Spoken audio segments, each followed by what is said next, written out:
Maayong gabi sa tanan. Karong gabi una sa padayon natong pagtuon sa pulong sa Ginoo.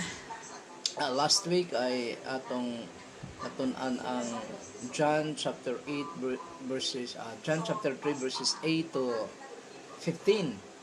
O karong gabi una ay ipadayon nato ang John chapter 3 verses 22 to 30 kung saan makita nato dinhi ang humility ni John the Baptist in relation in the light sa atong Ginoong Jesucristo. Sa John chapter 3 verses 22 to 30. Pero bago tayo magpatuloy, tayo po muna ay mananalangin. Among Amahan, sa pangalan ni Isus, salamat kay Ginoo nining gabi una. Sa padayon namong pagsimba sa imong Ginoo nining gabi una, inaagi sa pagtuon sa imong pulong, samahan mo po kami, O Lord God. As you promise in your words that two or three will gather in your name, Panginoon, ay anaa kauban kanila sa ilang kalagitnaan, even though wala ka namo Ginoo makita sa among physical eyes, O Lord God, we believe, Panginoon, nga kasama ka namong Ginoo nining gabi una, pinagi sa imong Espiritu Santo dahil kini imo manggisaad, Lord Jesus. Busa, salamat kay Ginoo sa gabing ito sa imong pag-uban kanamo sa pangalan ni Jesus. Amen. Amen. John chapter 3 verses 22 to 30, ang humility ni John the Baptist in relation or in the light sa atong Ginoong Jesucristo. So, ang dili mga Kristohanon, kung atong makita ang dili mga Kristohanon according to the Bible, ay wala gid sila ang ilang kinabuhi nining kalibutan na ay wasted gain. Sayang ang ilang kinabuhi nining kalibutan na ngano man tungod kay ang tinuod nga kinabuhi sa usa ka tawo ay andoon lamang pinaagi sa iyang relasyon sa atong Ginoong Jesucristo. Mao kana ang giingon sa pulong sa Ginoo sa Bible nga ang tinuod nga kinabuhi naa lamang sa pagpakigiusan nato sa atong Ginoong Jesucristo. Mulang akong giingon ganina nga ang dili tinuod nga Kristohanon, their lives is waste sa ang ilang kinabuhi ay sayang dahil hanggang dito lang sa mundong ito ang ilang kinabuhi ug wala na sa ikaduhang kinabuhi. Ngunit ang usa ka Kristohanon, ang atong kinabuhi isip tinuod nga Kristohanon ay nababatay pinaagi sa pagtuon nato sa atong Ginoong Jesucristo sa tabang sa Espiritu Santo. Muna nga kung walang Espiritu Santo nga nagatabang sa usa ka Kristohanon, di gid niya ni mahimo dahil matud pa sa atong Ginoong Jesucristo, apart from me you can do nothing. Nothing in doing of spiritual things. Nothing in doing in pleasing God. Mao gud na kung wala ang Espiritu Santo, wala gyud na katayo lang ang usa ka Kristohanon sa grasya sa atong Ginoong Jesucristo diha siyang atubangan. Matud pa sa 2 Corinthians chapter 5 verse 17, matud pa dinhi, therefore if anyone is in Christ, is a new creation, the old has gone, the new has come. Ang dili Kristohanon ay ang iyang kinabuhi ay kinabuhi nga wala nakasubay sa prinsipyo sa atong Ginoong Jesucristo. Matapos niyang dawaton i-receive ang atong Ginoong Jesucristo, mituo sa atong Ginoong Jesucristo, mao kini ang mahimong resulta sa 2 Corinthians chapter 5 verse 17. Therefore, busa, if anyone is in Christ, sino mang tao sa mundong ito nga anaa sa atong Ginoong Jesucristo, is a new creation, siya ay bagong nilalang na, the old has gone, ang daan niyang kinabuhi nga impluwensya sa Diyos nining kalibutana, ang iyawa, o ang new has come. So ang daan niyang kinabuhi ay milapas na, mahuman na, o ang bagong kinabuhi diha kang Kristo ay miabot na. So atong pakatandaan nga atong pag-usapan karon ang humility sa ni John the Baptist in the light sa atong Ginoong Jesucristo. Sa John chapter 3 verse 22, mao ni ang giingon, human ini si Jesus ug ang iyang mga tinun-an nangadto sa lalawigan sa Judea. Nagpabilin siya didto og pipila ka adlaw uban kanila og namunyag siya. So si Jesus Christ daw miadto sa province of Judea ug nagpabilin siya dito pipila ka adlaw ug namunyag siya ngiyang mga tinunan. So this ang insidenteng ito ay after makipagkita ang atong Ginoong Kristo kay Nicodemo sa John chapter 3 verse 1 paingon sa 21. So kung atong tanawon matud ba dinhi namunyag daw sila. Verse 22 ng chapter 3, nagpabilin siya dito og pipila ka adlaw uban kanila og namunyag kinsa kini iyang kauban ang iyang mga apostles or iyang mga disciples. Tan-aw nato kung si Jesus Christ kauban ba sa pagpamunyag. Matod pa sa John chapter 4 verses 1 to 2 mo ni ang gingon sa pulong sa Ginoo.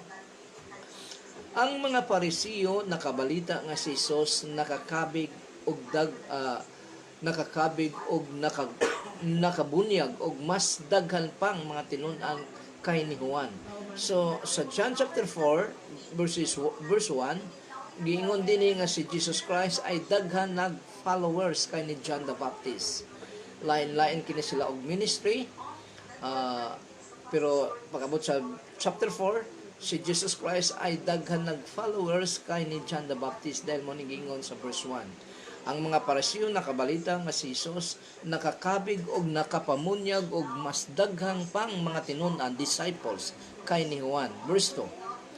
Apan ang matuod mao nga si Jesus mismo wala mangunay pagbunyag kung dili ang iyang mga tinun-an lamang. So, buot ipasabot nga si Jesus Christ wala mamunyag sa tubig kung dili ang iyang mga disciples lamang, ang iyang mga tinun-an kauban ang iyang mga apostles, ang iyang 12 apostles. Nga nung wala ka mamunyag si Jesus Christ, siguro iyang gi-reserve kini dahil matod pa sa pulong sa Ginoo, si John the Baptist namunyag og tubig, but Jesus Christ ang iyang gipambunyag, ang iyang pagpamunyag ay mahitungod sa Espiritu Santo. Padayon ta sa John chapter 3 verse 23 to 24. Namunyag usab si Juan dito sa Inon. So ganina sa verse 22 si Jesus Christ ug ang iyang mga disciples ay namunyag. Pero dinhi sa verse 23 namunyag usab si Juan didto sa Inon nga dili layo sa Salim kay daghan magtubig didto. Nangadto kaniya ang mga tao ug sila gipamunyagan niya. Kinsa namunyag? Sa verse 23 si John the Baptist. 24. Niadtong higayon na si Juan wala pa mabilanggo. So, John the Baptist on this time ay wala pang mapriso. So, ang mga tao, bisan si John the Baptist, even Jesus Christ, ay wala sila sa sentro, sa usa ka lugar, andoon sila sa awaaw nga dapit, pero ang mga tao nangadto kanila o gustong mamati sa teaching ni John the Baptist, even kay Jesus Christ. Kung niining higayon na, doon na kanya-kanya, doon na sila kanya-kanya nga mga buluhaton. Ang atong Ginoong Kristo, lahisab ang kay John the Baptist. During this time, Jesus and John's ministry ay popular na kayo sa bansang Israel. At ang majority sa mga Israelita nangadto na sa ila para mamati sa ilang mga teaching o magpabaptize. Matod pa sa Matthew chapter 3 verses 1 to 2, niadtong panahon na Matthew chapter 3 verses 1 to 2, niadtong panahon na miadto si Juan nga magbubunyag dito sa dapit nga awaaw sa Judea og nagwali. So si John the Baptist wala siya magwali dito sa sentro sa Judea, kung dili dito sa lugar nga awaaw daw. Bot ipasabot nga wala kay tao. Verse 2 ng Matthew chapter 3. Nga nag-ingon, hinulsuli og biyae ang inyong mga sala kay hapit na maghari ang Dios. Verse 5. So, ang preaching o ang teaching ni John the Baptist ay nakasentro sa paghinulsol sa mga sala. Repent. Matod pa din sa verse 2. Hinulsuli og biyae ang inyong masala. Dili lamang mo hinulsol kung dili biyaan pa nila ang ilang mga sala kay hapit na daw maghari ang Dios. Verse 5, unya nangadto kaniya ang mga tawo gikan sa Jerusalem og tibok lalawigan sa Judea og gikan sa kayutaan nga kasikbit sa suba sa Jordan.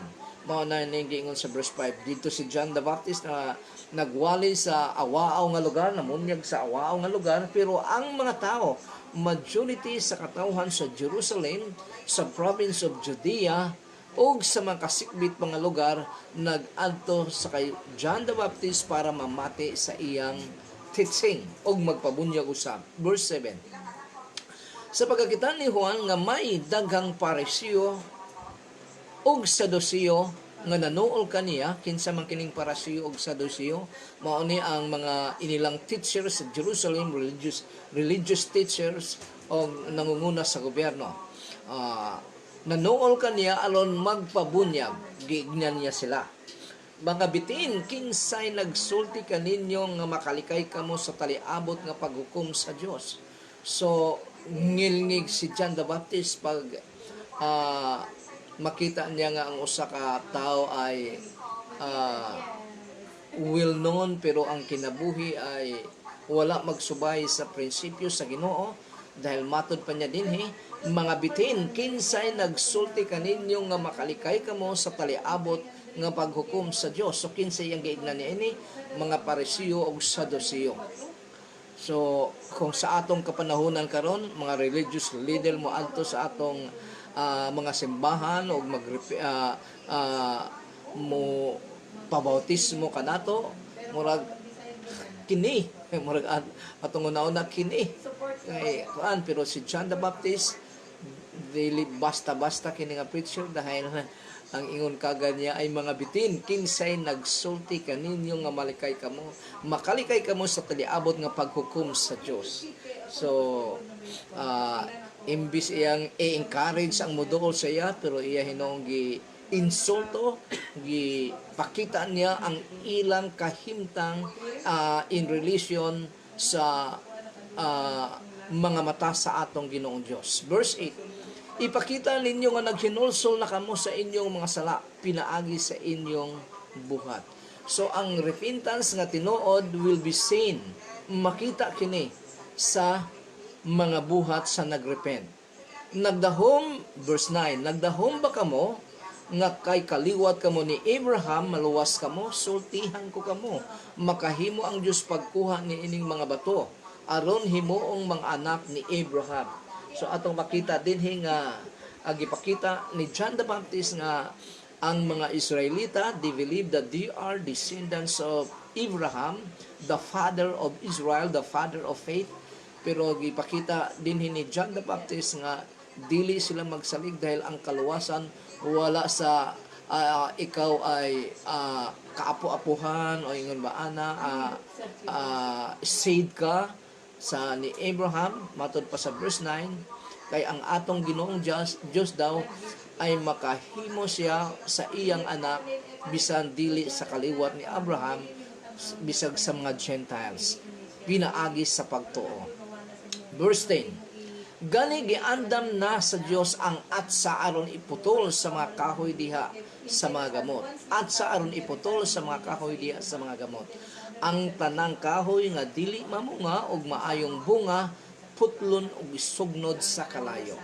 So makita nato dinhi that they are the people of God, the Israelites, especially the religious leaders nga mao ang Parisiyo ug Sadusiyo, nangungunang mga teachers of the law sa Israel sa kapanahonan sa atong Ginoong Kristo, mga rabbi. Pero matod pa niya nga ang usa ka tawo nga dili mamunga sa maayong buhat, putlong kini sa atong Ginoong Dios og isugnod sa kalayo. Buti pasabot, they will be thrown in the lake of fire, in hell. Matod pa din sa verse 10, gani giandam na sa Dios ang atsa aron iputol sa mga kahoy diha sa mga gamot. Ang tanang kahoy, ang tanang tao nga dili mamunga og maayong bunga, putlon og isugnod sa kalayo. This is a figure of speech sa mga tao nga moingon sila nga sila ay mga Kristohanon, tinuod nga Kristohanon, Dios nun sila, pero sa ilang pagkatao dili makita ang maayong mga binuhatan sa pagtulon ang Kristohanon.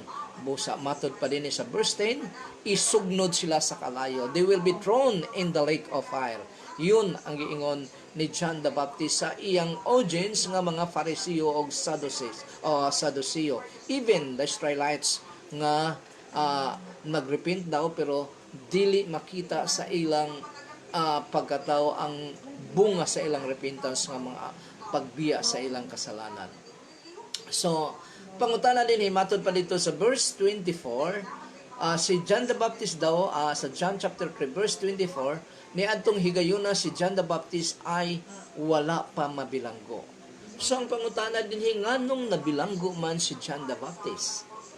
So, siya ay pinili sa atong Ginoong Diyos para siya ang mag-andam sa pag-abot sa atong Ginoong Kristo pinaagi sa teaching ni John the Baptist, may tungod sa atong Ginoong Diyos, may tungod sa Messiah.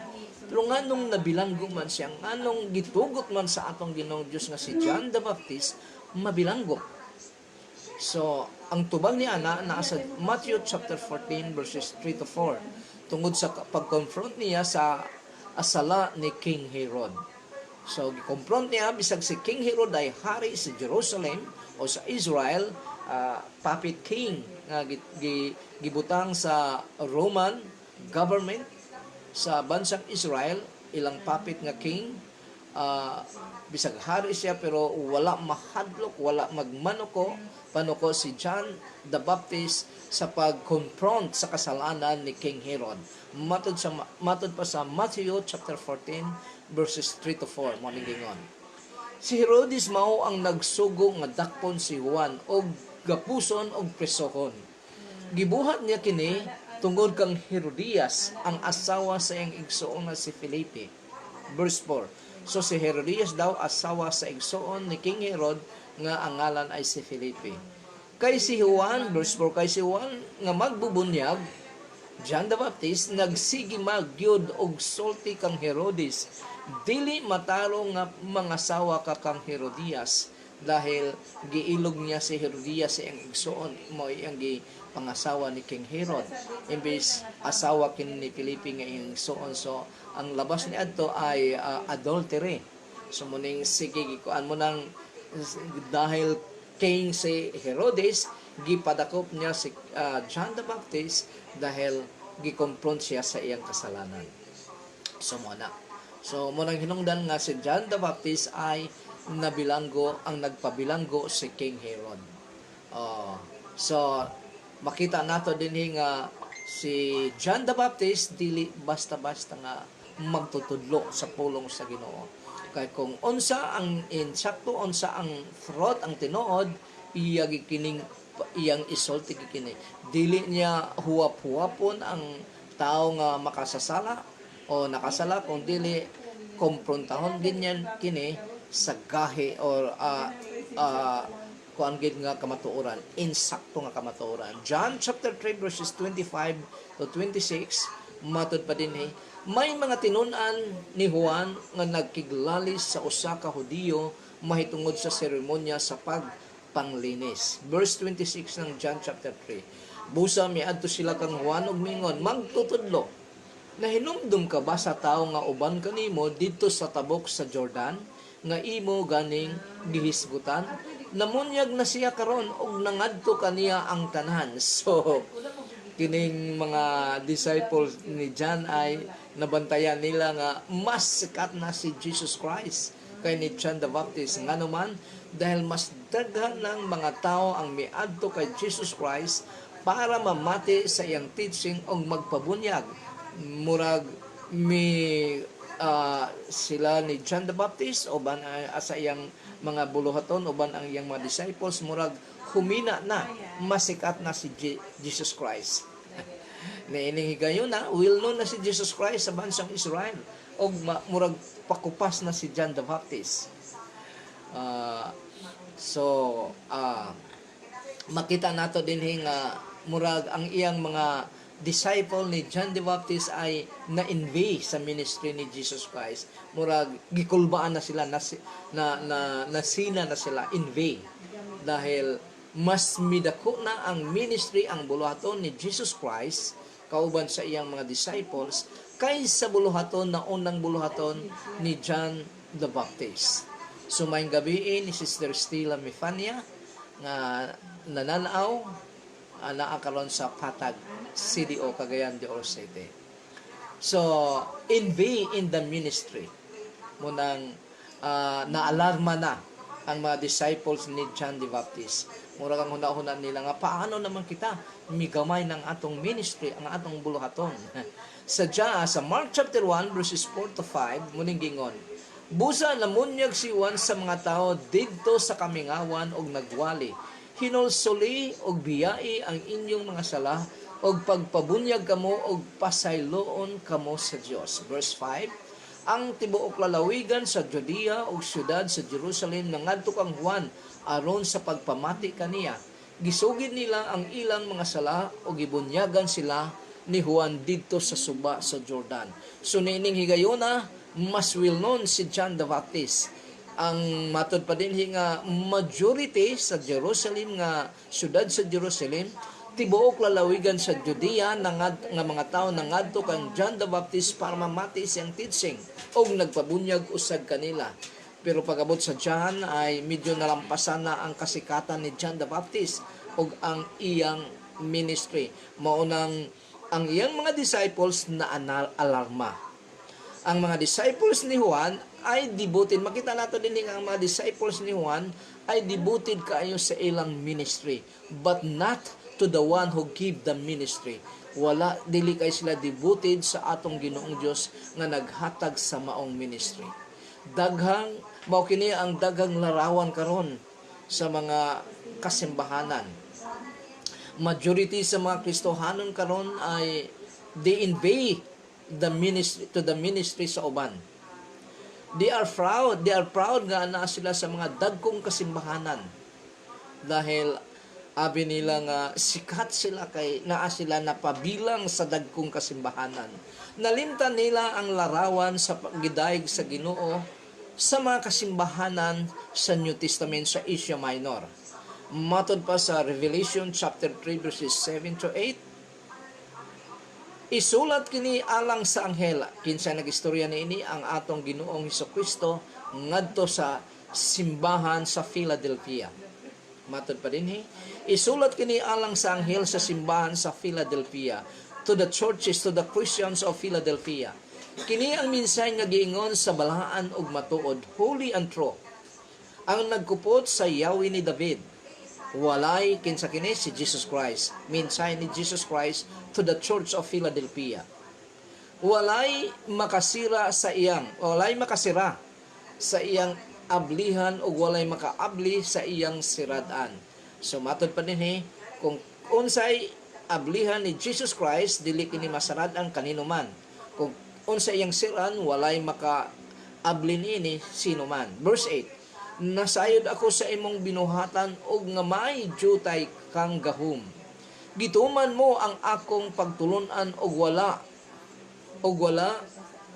mo ako ilimod.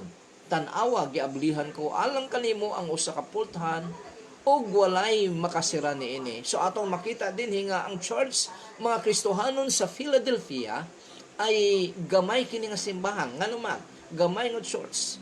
Gamay o gahom nganuman matod pa sa verse 8 sa atong Ginoong Hesukristo, nasayod ako sa imong binuhatan og nga may jutay kang kagahom.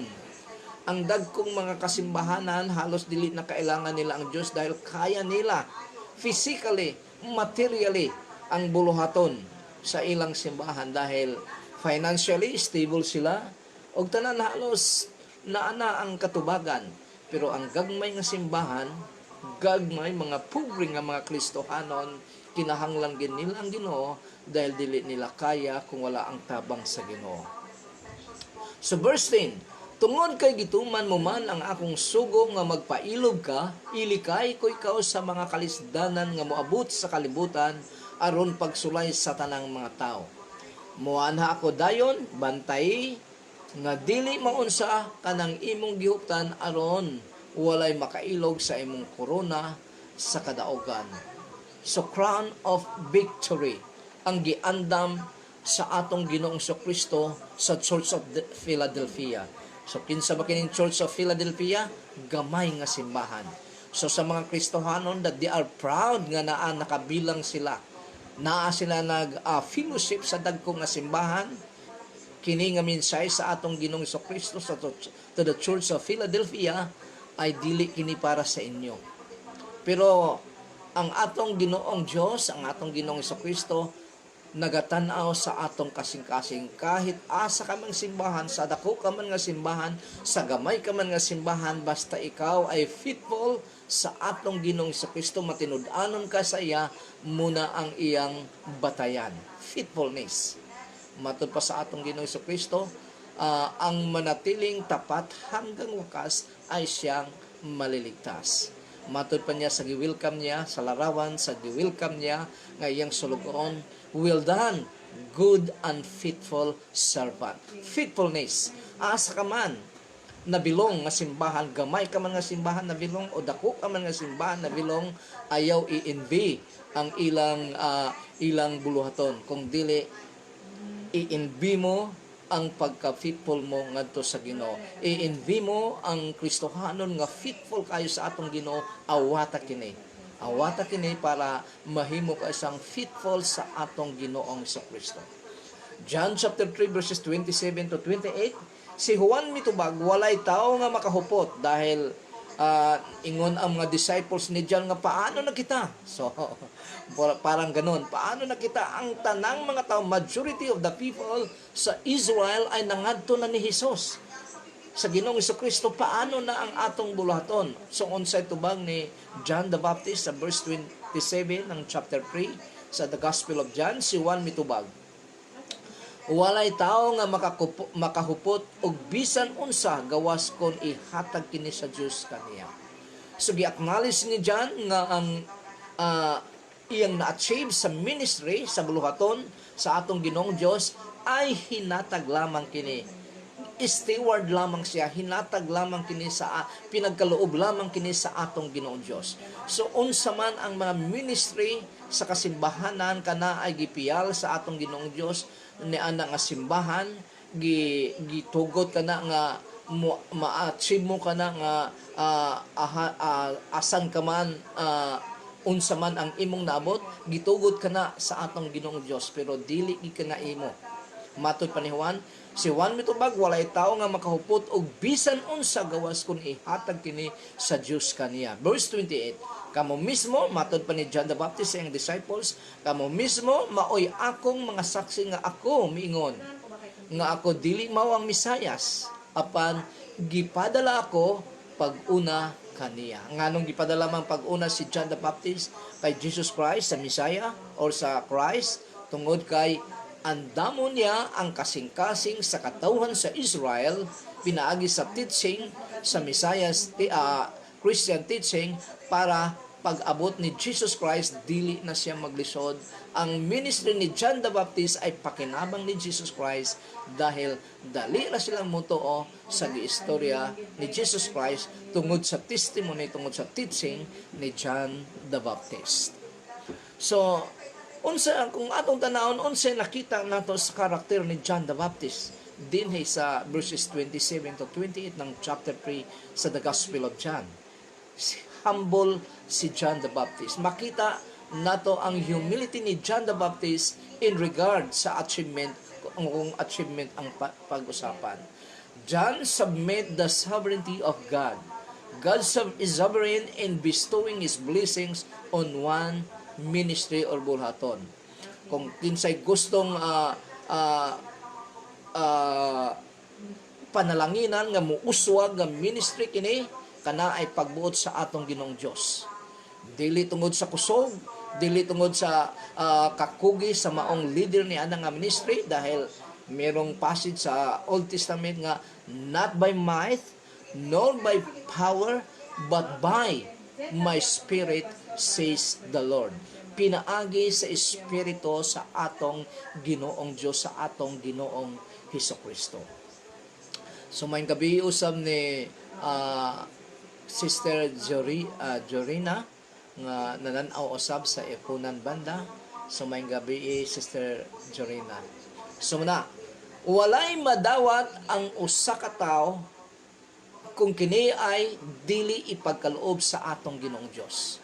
Madawatan lamang niya ang iyang bunga sa iyang paningkamot kung kini ipagkaloob sa atong Ginoong Dios. Matod pa sa sulat ni Apostol Paul sa mga Kristohanon sa Korinto, sa 1 Corinthians chapter 4 verse 7, mao ni iyang giingon.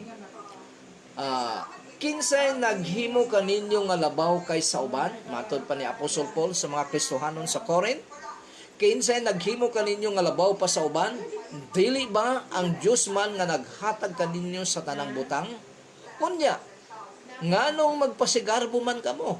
Mura man pod og dili hinatag ang tanang butang nga anaa kaninyo. So, yun ang sinabi ni Paul sa mga Kristohanon sa Corinto. Yun ang gideklara sa atong Ginoong Dios through the Apostle Paul sa mga Kristohanon sa Corinth. Nga meron lang kayo mong nadawat kay pinagkaloob kini o gihatag kini sa atong Ginoong Dios. So nganong magpasigarbo ka man, nganong magyabang ka man sa imong achievement nga kini gipagkaloob man lang sa imo sa atong Ginoong Dios. Steward ka lang ni ana nga achievement nga unsa man ang imong naabot. Maayong gabi ni Sister balikon ko Sister Jorina. Good evening po Sister Jorina. So siya din nagbalos. So muna. So balikon ko ang 1 Corinthians 4:7, kinsay naghimo kaninyo nga labaw kaysa uban, dili ba ang Dios man ang naghatag kaninyo sa tanang butang? Ang Dios ang naghatag sa tanang butang sa usa ka Kristohanon. Dapat mahibalaan niya para ma-appreciate niya, ma-appreciate niya ang atong Ginoong Dios nga He is the blesser. He is the source sa atong tanan nga anaa kanato. Padayon si Apostle Paul, unya nganong magpasigarbo man kamo. Mura man pod og dili hinatag ang tanang butang nga anaa kaninyo kay magpasigarbo kamo. 1 Corinthians chapter 4 verse 7. So balikan nato si John the Baptist. John the Baptist reminded his disciples that they were forgetting his teaching, that he was not the promised Messiah or Christ, but was only sent ahead by God to do a work of preparation for the Lord Jesus Christ. So, mauna ang makita nato sa karakter sa batasan ni John the Baptist, mapainobsanon siya, humble nga tao si John the Baptist. Bisan tuod siya ay sikat na sikat, pero pag-abot sa atong Ginoong Jesucristo, imbis siya ang megastar, star na lang siya nga gamay. O ang nahimong megastar ang atong Ginoong Jesucristo. Jesus Christ is the bright morning star, matod pa sa Revelation. Muna nga walay Kristohanon, bisag unsa pa siya kasikat nga Kristohanon nga dapat tabunan niya ang megastar nga atong Ginoong Jesucristo. Kung ang atong Ginoong Jesucristo ay adlaw, ang usa ka Kristohanon ay bulan lamang. So, John chapter 3 verse 29 to 30, ang pamanhunon, matod pa padayon si John the Baptist nga nag-ingon sa iyang mga disciples. Ang pamanhunon mao ang tag-iya sa pangasaw-onon. Ang higala sa pamanhunon, maghulat kaniya og malipay siya inikabati niya sa tingog sa pamanhunon. Niining pagiha mahingpit ang akong kalipay. Verse 30. Kinahanglan siya mouswag ug ako mukunhon. Si Jesus Christ ay musikat ug si John the Baptist ay mukunhod daw. So, figure of speech ni John the Baptist mahitungod sa kasalan sa bansang Israel. Illustration niya sa higala sa pamanhunon sa wedding culture sa bansang Israel. Batod pa niya, niining pagiha, mahingpit ang akong kalipay. Dahil nga naman, si Jesus Christ ang muuswag, musikat, ako ang mukunhod. Si Jesus Christ ang megastar, siya ay star na gamay na lamang. So, mauna ang pananaon, mauna ang deklarasyon ni John the Baptist as makita nato ang iyang pagka-humble sa iyang kaugalingon. Muna nga megastar gid si Jesus Christ, samtang si John the Baptist small star lamang. So John the Baptist, makita usab nato ni nga John the Baptist baptized only with water, not with the Spirit. Therefore, Jesus Christ must become greater and John must become least. John the Baptist with joy accepted Jesus' growing popularity as God's plan. So, gi-enjoy na ni John the Baptist ang pagka-popular ni Jesus Christ dahil maumanggin na ang iyang papel. Kuan lamang siya, taga-prepare lamang siya sa dalan sa atong Ginoong Hesukristo. So, mayroong usa ka manunulat nga nag-istorya, matud pa niya, those that are truly desirous. So, kinsa man ang tinud-anay gayon nga gustong mahimong panag-iya og dawaton sa atong Ginoong Dios. Those that are truly desirous to be owned and accepted by God will likewise desire not to be taken notice of. Nga dili siya magpasikat sa iyang kagalingon, dili siya mag-desire nga manotice siya sa uban, nor uploaded by men. Dili siya dapat ipakita niya ang iyang kagalingon nga manotice sa uban o palakpakan sa uban. Dahil ang dapat niyang papapalakpakan ay ang atong Ginoong Hesukristo lamang. Balikon ko, those that are truly desirous to be owned and accepted by God will likewise desire not to be taken notice of nor uploaded by men. Niya pa isa ka panultihon ni Joseph Carrell, the more holiness ini soul had, so the more holiness ini soul had, the more humility he become or she become. So kung ang usa ka tawo ay banal gid siya or holy gid siya, mas makita ang iyang pagkahambol. Sumuna ang hulagway ni John the Baptist. Jesus Christ must increase and I must decrease. Mayang gabi usab ni John Miss Omay is watching wa kay ko nagkakuan. So, the great Christian is one who is small enough to let God be great in his life. The great Christian is one who is small enough to let God be great in his life. When our contribution is unnoticed, kung ang atong pagpamuhat sa Kristohanong pagpamuhat o lagi na Kristohanong pagpamuhat, malipay na kita tungod kay kini ang highest privilege to magnify, to glorify the Lord Jesus Christ o sa atong Ginoong Diyos. When our contribution is unnoticed, we should be glad because our highest privilege is to magnify the Lord. So mauna ang pinaka-highest nga goal sa usa ka Kristohanon, to glorify God daily in his life. Nga mahimaya gid nato ang atong Ginoong Dios. Dili kita ang mahimaya kung dili ang atong Ginoong Dios, ang atong Ginoong Kristo. Is muna ang gyud. Munang giingon ni Apostle Paul sa 1 Corinthians chapter 10 verse 31, for everything you do, whether you eat or drink or whatever you do it for the glory of God. Sumao na ang pinaka-privilege sa usa ka Kristohanon nga siya ay magakalipayan sa atong Ginoong Dios. Nganong gakalipay man ang atong Ginoong Dios sa usa ka Kristohanon nga faithful sa atong Ginoong Dios dahil adlaw sa iyang kinabuhi gihimaya niya ang atong Ginoong Dios pinaagi sa iyang pagkatao. Sa iyang sinultian, sa iyang binuhatan, gihimaya niya ang atong Ginoong Diyos. That is John the Baptist. Jesus Christ must increase and I must decrease. Dahil walang madawat ang usa ka tawo maliban kung kini gitugot sa atong Ginoong Diyos. So dinhi ra kita kutob sa karong gabi una. Dinhi ra kita kutob og ang atong pinag-usapan ang humility ni John the Baptist nga dapat sa matag Kristohanon makita usab kini. Nga dili siya ang sikat kung dili ang atong Ginoong Kristo sa kada adlaw sa iyang kinabuhi. Maayong gabi sa tanan, sa tanang nananaw nini ug sa tanang mananaw pagyod.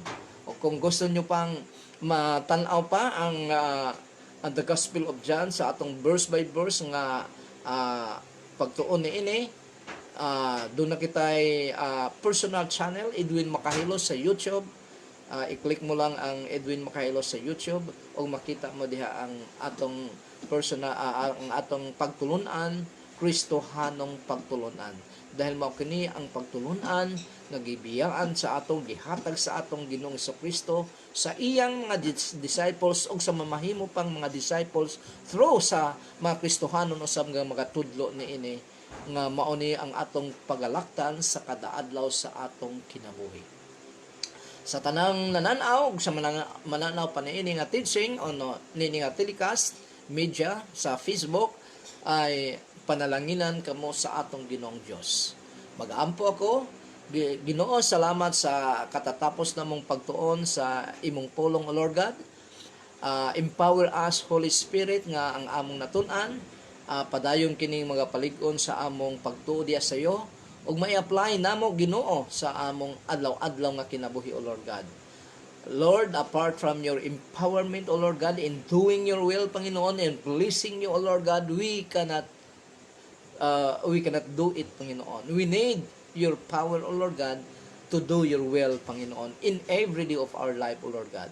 Bless us, Panginoon, pinaagi sa pag-submit, Ginoo, sa imong kabubuton sa among tagsa-tagsa ka kinabuhi sa kada adlaw namong kinabuhi, Ginoo. Panalangin ni Ginoo ang tanan nga nagatan-aw ni Lord God. Bless them, O Lord God, according to their needs, Panginoon, and according to their faithfulness diya sa iyo, O Lord God. Salamat kay Ginoo sa gabing ito. Salamat, O Diyos. May the Lord bless you and keep you. May the Lord let His face shine upon you and be gracious to you. May the Lord lift up His countenance upon you and give you peace. O ang tanang mga anak sa Diyos magaingong. Amen. Amen and amen. Salamat sa tanan. Salamat sa tanang nananaw. Og mayong gabi sa tanan. Panalanginan kamo sa atong Ginoong Diyos.